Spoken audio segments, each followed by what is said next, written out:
Welcome back. So this is lecture 10 in this course and we were discussing continuous random variables. So in the last lecture you have seen uh, normal random variable, basically Gaussian distribution.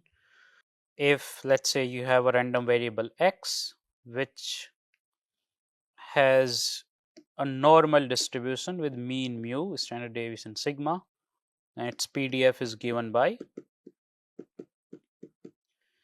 1 by root 2 pi sigma square e to the power minus 1 by 2 x minus mu by sigma whole square. Okay, so this was the PDF of a normal distribution. Okay. Now we also saw an example where recognition times do not really look normally distributed, but people often assume they are normally distributed. So the typical recognition times may look like this. So there are no recognition time beyond 50 millisecond. The median of these recognition times is around 300 milliseconds, and this distribution is such that it is more spread out in this direction. Okay, so basically it has long tails on the right hand side. So you might see recognition time up to 2000 milliseconds. Okay, so this is the actual distribution of recognition times. Okay. So it does not have a normal distribution. What kind of distribution we can assume here? Why it does not have a normal distribution? Because it's not symmetric around the mean. The values are restricted between plus 50 and some positive values, right? It has long tails, right? So it does not follow exactly the properties of normal distribution. Okay, so what can we assume here? What happens interestingly is this, that if you take log of these reaction time values, log of these recognition time values, okay, so I've just taken log of these reaction time values, right? Then suddenly the distribution starts looking normal by just taking log. Okay, a normal distribution with mean somewhere around 5.5 and a standard deviation of somewhere around 0.4 or something. Okay, so that's a density on y-axis. So this is distribution of RTs, this is distribution of log RTs. So distribution of log RTs is normal. Okay. Why it is happening? So the answer can be given by a third kind of distribution you can think of. Basically a different distribution than a normal distribution, which is called a log normal distribution. Okay, and the distribution is like this. If you have a random variable x, okay, such that the log of x is normally distributed with mean mu, a standard deviation sigma.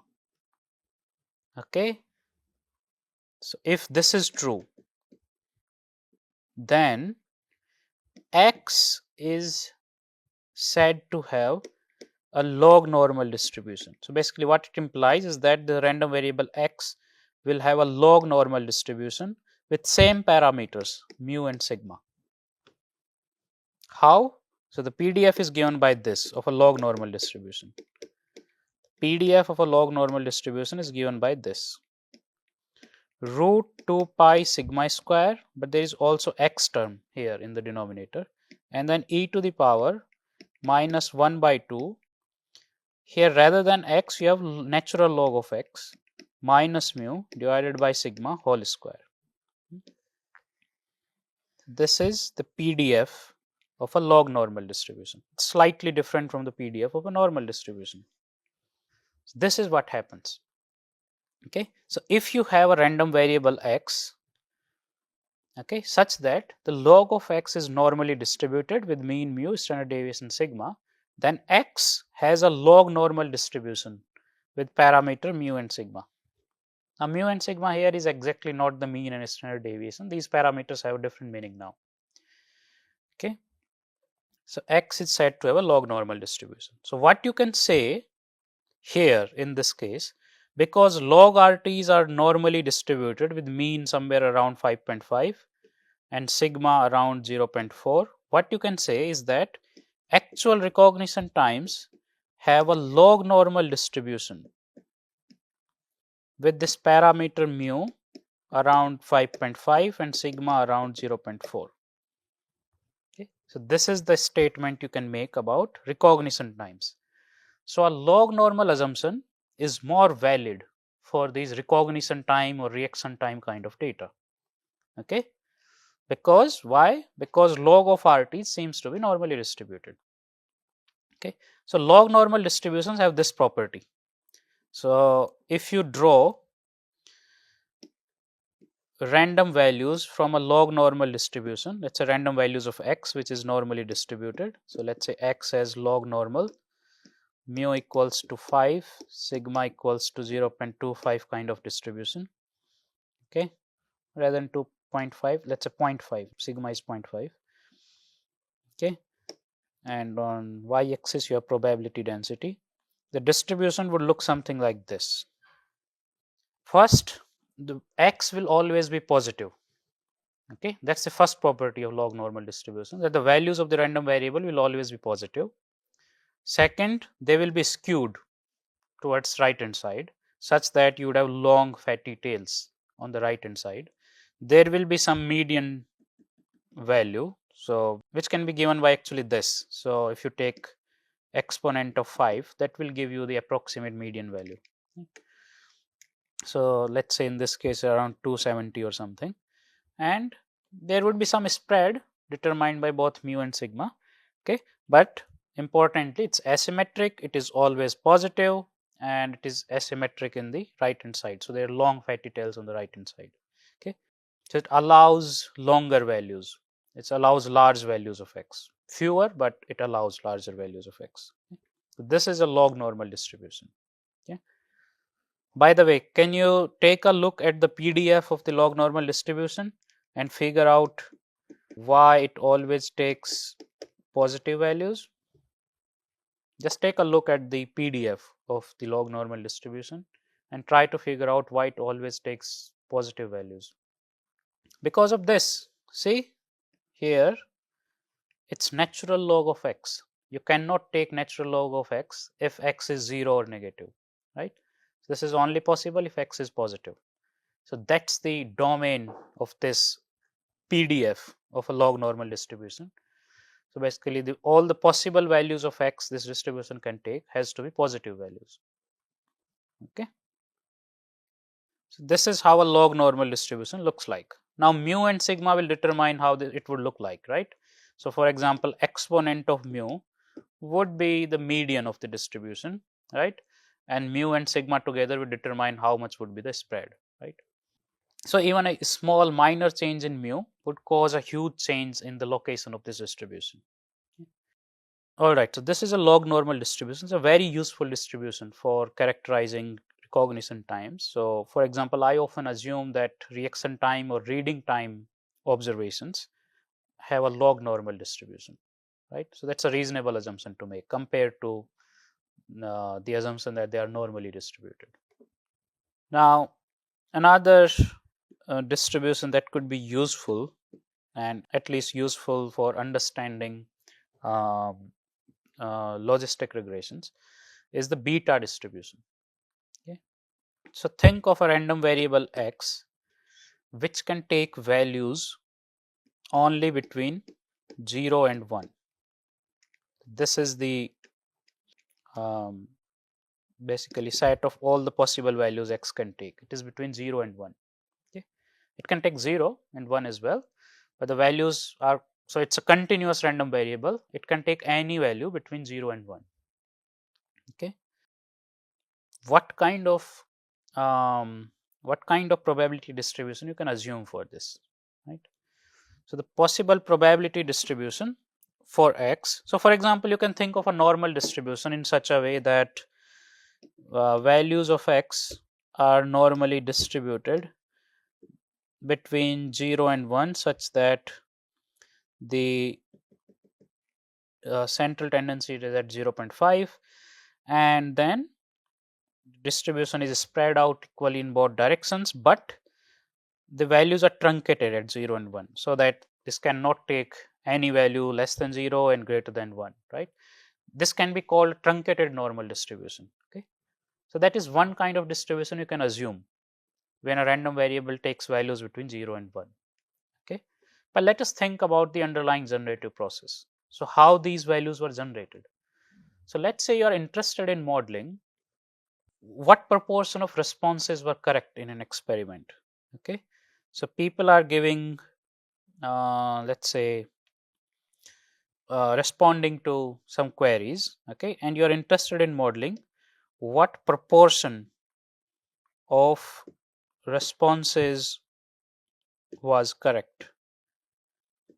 You can of course model how many correct answers were there using a binomial distribution. Okay, that's a different thing. But if you are interested in modeling what proportion of responses was correct, okay, so let's say this is the only data you have access to. You do not know how many correct responses they have given, and that can happen in case of experiment where in each trial the sample size is different.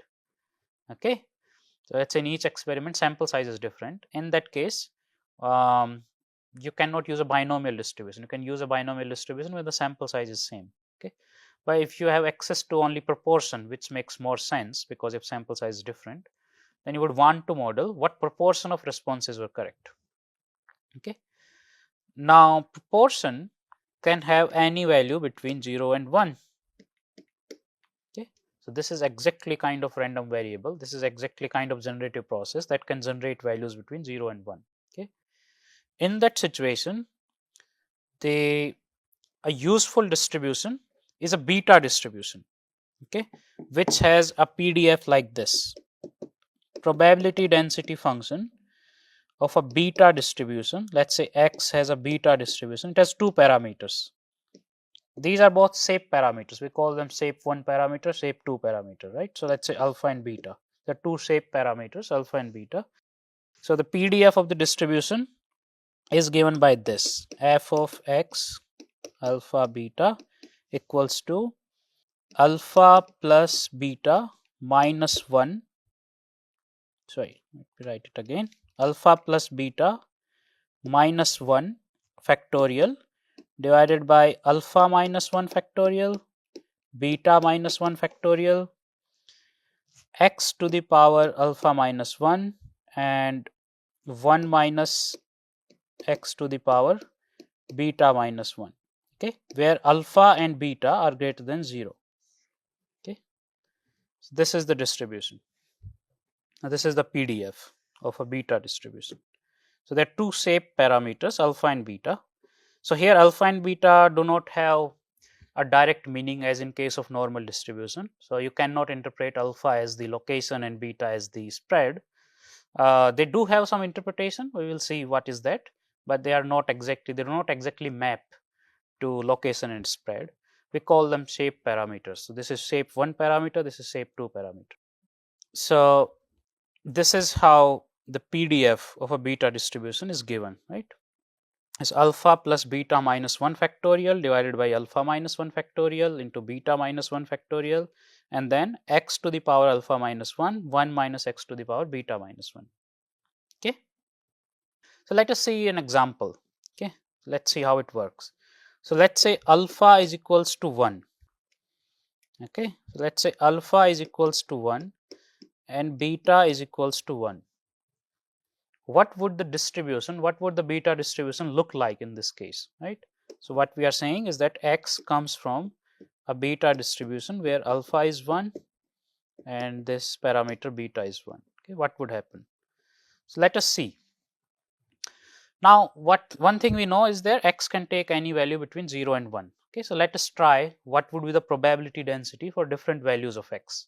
Okay, so, this is how actually you can draw a probability density graph, right. Once you have probability density function, you can draw a probability density graph.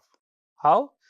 Well, you take different values of x within its reasonable range, and for each value of x you calculate its probability density, and then you draw the plot between values of x and the probability density corresponding to those values of x.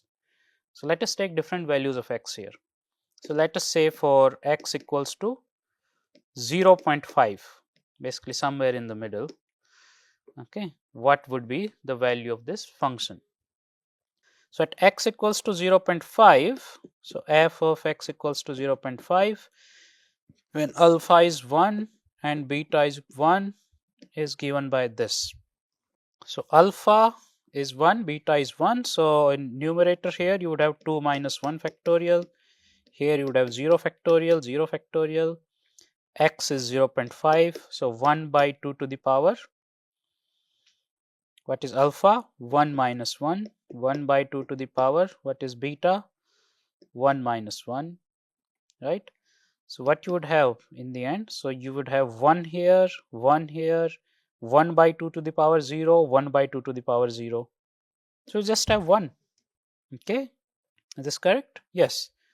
So 1 by 2 to the power 0, 1 by 2 to the power 0. So you have 1 here multiplied by 1. Okay, so this probability density comes out to be 1.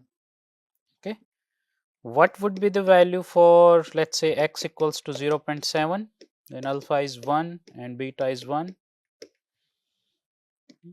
So now, well, this term would remain the same, 2 minus 1 factorial by 0 factorial into 0 factorial. Now rather than 1 by 2, you have 7 by 10 to the power 1 minus 1, and then 3 by 10, 1 minus x is this, 3 by 10 to the power 1 minus 1. Again 7 by 10 to the power 0, 3 by 10 to the power 0. Okay, so you will again have 1. Actually doesn't matter what value of x you take, because the power is 0 here. So that means it is always going to be 1.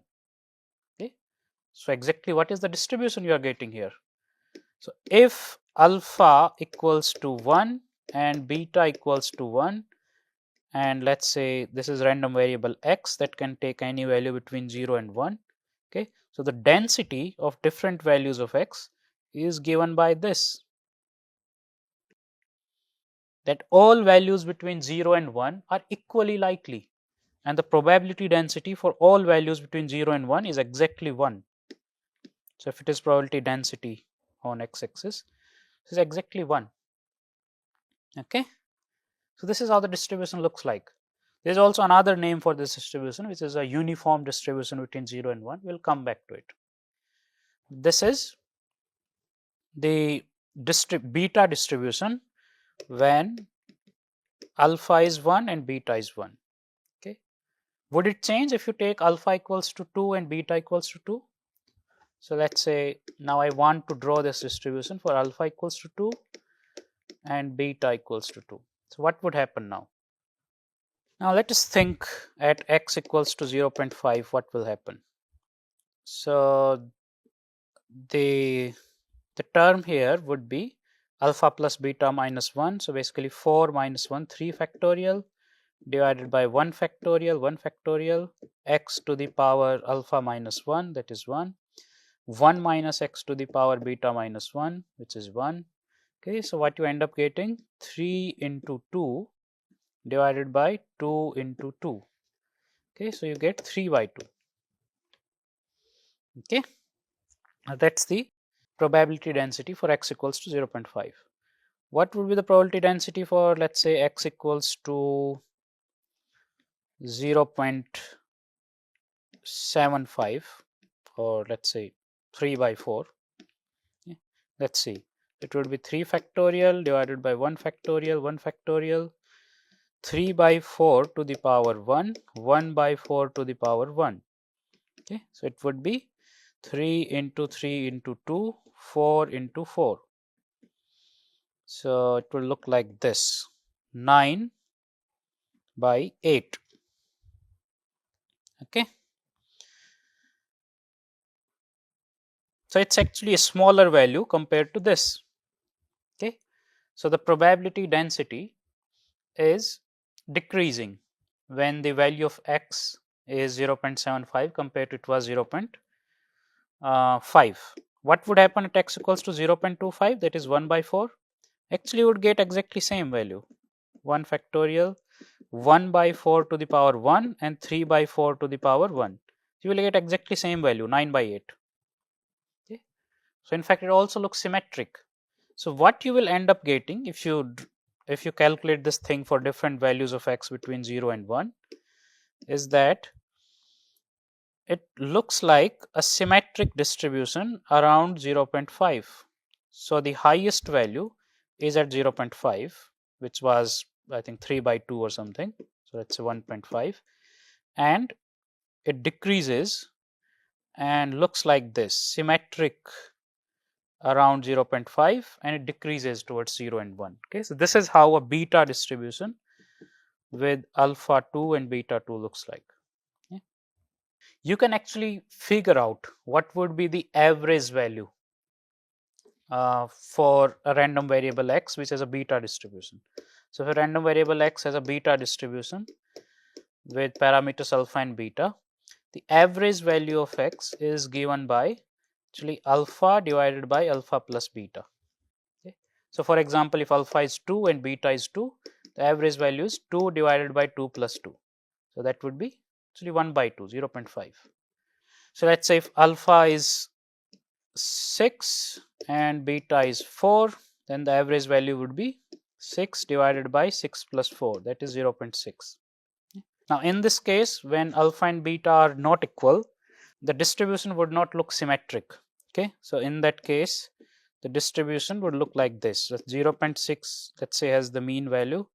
The distribution would look like this. So if this is 0, this is 1, this is x, this is beta, this is 6, 4. Now how the spread will decrease? So if you increase these values, so let's say if you want to draw beta 2020, so in that case the location would remain the same.